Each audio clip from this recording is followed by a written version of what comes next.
So I think questions should stay in relation to our theme. But my question will not only test you on how to answer the question, but it'll also set your memory. We'll see how that goes. So, first victim, Lucinda. It's so lovely to see you. Hello. How are you? Very good, thank you. And you? I'm good, thank you very much.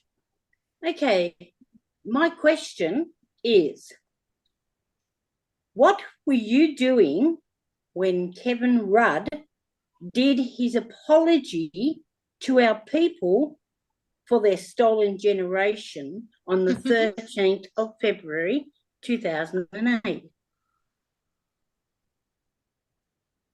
So I was actually going to talk about this in my speech later. Well, But you can just I'll keep it brief. I at the time I was employed by Department of Health and Aging, and I worked in the Office of Aboriginal and Torres Strait Islander Health. The job that I had at the time was a project support officer, and one of the organisations that I looked after was Link Up New South Wales. And I'm ashamed to say that I actually didn't know what Link Up was or what they did until I started working with them. And so what I was doing on the day of the apology, we actually arranged for the whole of Health and Aging to watch the apology on television. And in the lead up to that, Link Up actually provided us with sorry pins, and I managed to. What shocked me was that a lot of the staff, I didn't have to send reminders out that I had the pins. People just approached me for them, and really, it really was a great day because people were joyful in the apology, and realised the benefit that the apology would have on people. Back to you. excellent. That was great. I mean, I'm just going to get everyone else's opinion tonight because I never even heard the apology. I didn't even know about it. So that's something I have to Google and read into.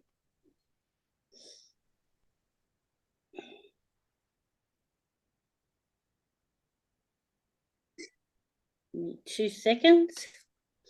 Mark. Yes.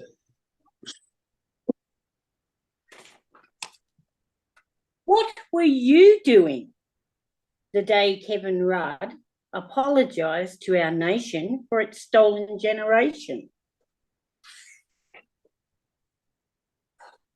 Good question. That was a day, that was a week day that it happened. Memory. I was at work, there was an event, or function I know, we had TV, we had just some tea coffee, there was group of workers, staff, and we were just sat around talking and just watching the live telecast on TV. So I do remember it quite well. And yeah, it was really, a lot of people were very happy and so it was really emotional day for a lot of people. So, the day I remember it was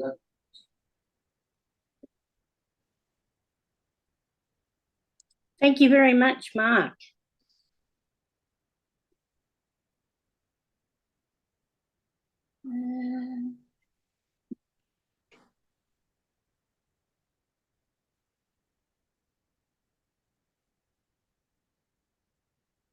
Oh, dear.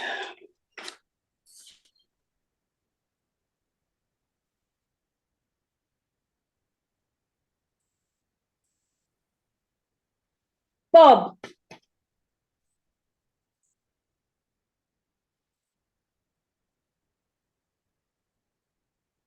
Yes, Kate.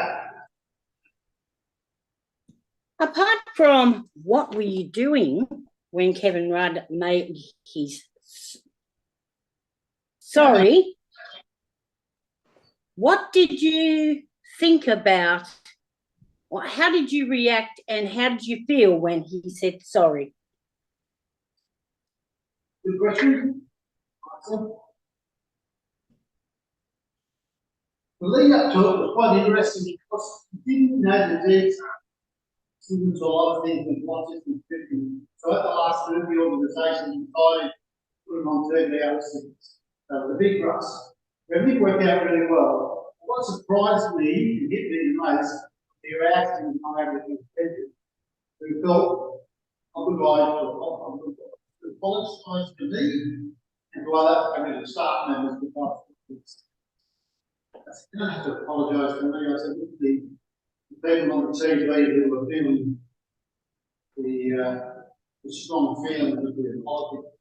It took so long for them to actually make a decision. We're going to do previous government didn't want to touch the poll, but when they decided to do it, it was fantastic. Again, they didn't have the detail of it. It was a really special day. It was done well, but it was done late because it didn't have a long time ago. It did meet a lot of people's expectations, but the question now is what happens after the apology? We're still asking. So I thought it was very, very emotional, very strong day in its history. It will go down, people will look at it as being very important. Thank you. Thank you, Bob. And yes, I agree. It's been 15 years and we're still waiting to see what happens next.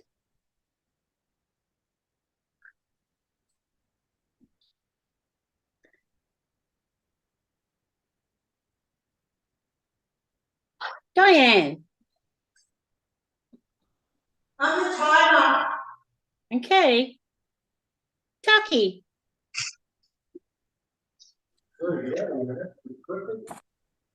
Yeah. I would like to hear your opinion of the Kevin Rudd apology.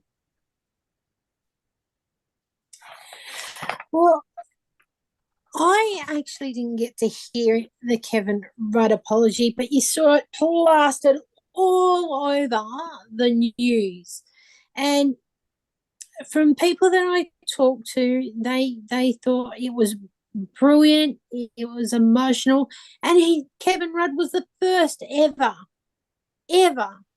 politician to say sorry to the Indigenous people of Australia, or the Aboriginal people of Australia. So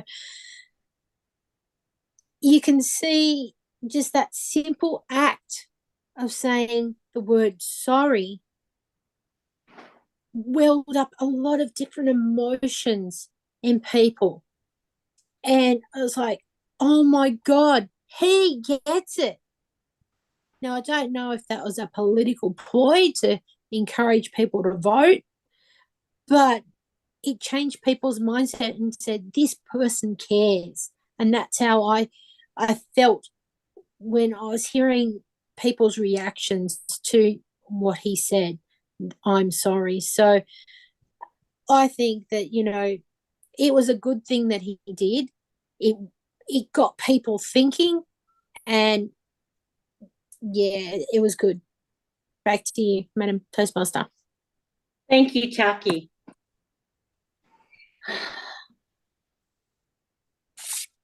Kanga.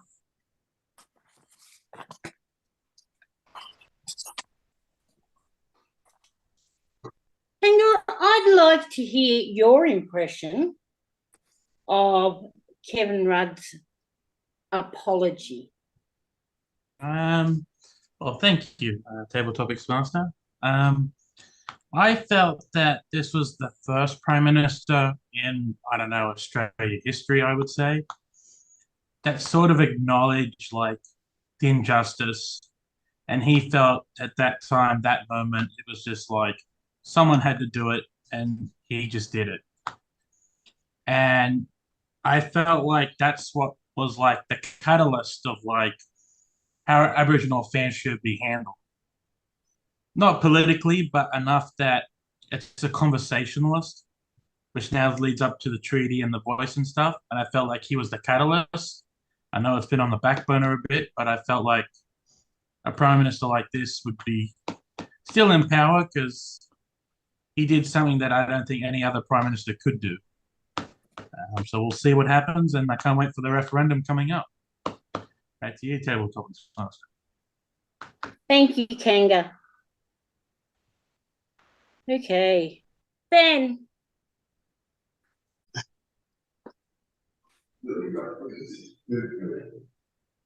Oh. Hi, Ben. How are you? Yeah, I'm a bit nervous. Okay. Do you remember the 13th of February 2008? I'd like to hear your impression of or your comments on Kevin Rudd's apology. Thank you very much, Kat. I think, yeah, like everyone said, I think it was a long time. I wasn't really, at the time, I think I was actually at work that day, so I didn't actually get much of it, and to me, I think it was, from my personal point of view, at the time, not much about it. I think it was like, yeah, okay, he's apologised, right, let's see what happens. And that was my goal at the time, but now I look at it as like, it was deserved as well deserved at the time. And as Tanya said, and I think if Kevin Rudd still been in power, I think a lot more things would have been done, not just in the politics, but also in this country as well.